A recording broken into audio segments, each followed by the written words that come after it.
In December of 2025, CBS editor-in-chief Bari Weiss pulled a 60 Minutes piece off the air before it could be seen by the American public.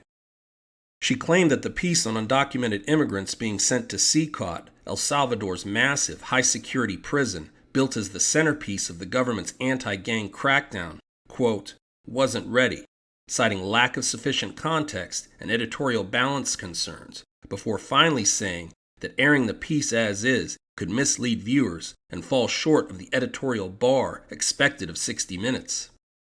Veteran 60 Minutes producers and CBS journalists, along with many others, countered that the piece had already gone through both a legal and standards review as well as senior editorial approval. They also argued that pulling it so close to airtime was due to Weiss's political bias and pressure from the White House. So who is Bari Weiss, and why is she killing a story that so obviously needs to be told? Bari Weiss was born in March of 1984 in Pittsburgh, Pennsylvania.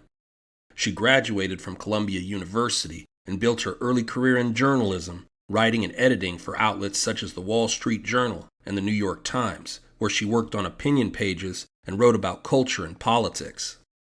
She would resign from the New York Times in July of 2020. In a public resignation letter, Weiss said she was leaving because of what she described as a toxic internal culture at the newspaper. She argued that the Times increasingly enforced a narrow set of political views, especially on social and cultural issues. She also claimed without evidence that her colleagues openly demeaned her work and called her a racist while attempting to marginalize her within the newsroom. She claimed editors were increasingly afraid of backlash from the public and adjusted their coverage accordingly.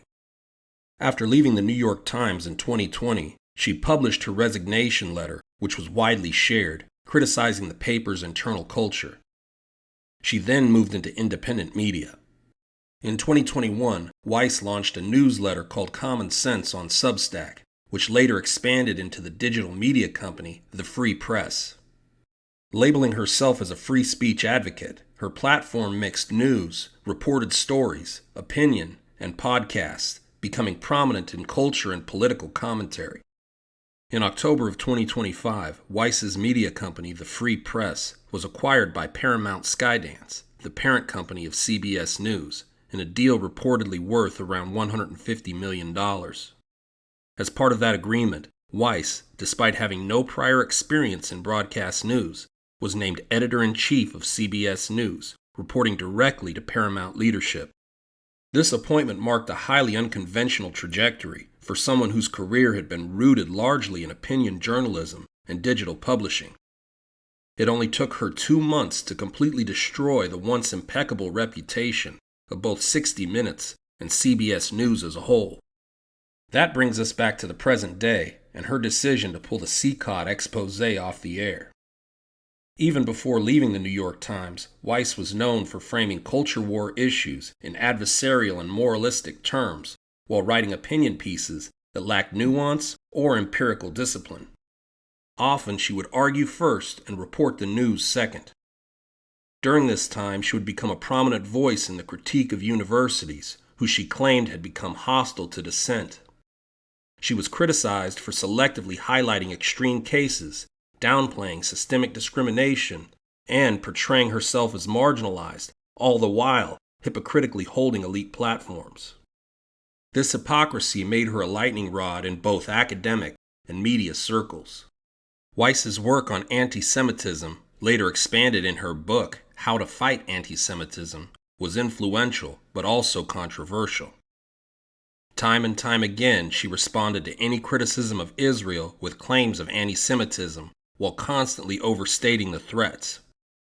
Her supporters defended her, saying she was drawing necessary attention to genuine anti-Semitic incidents ignored by progressives. Most hypocritically, Weiss positioned herself as a free speech advocate. Critics, however, rightly accused her of applying free speech principles unevenly. She often defended controversial speakers while dismissing critics as intolerant and anti-Semitic. This free speech is only protected when I say it is attitude was on full display when Weiss pulled the 60 Minutes investigation into CECOT off the air.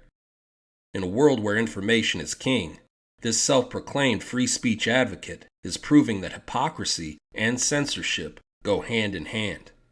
In this age of censorship and disinformation, independent media has become more important than ever. Democracy dies in the dark. Now more than ever, we need to shine a bright light on those that would undermine it.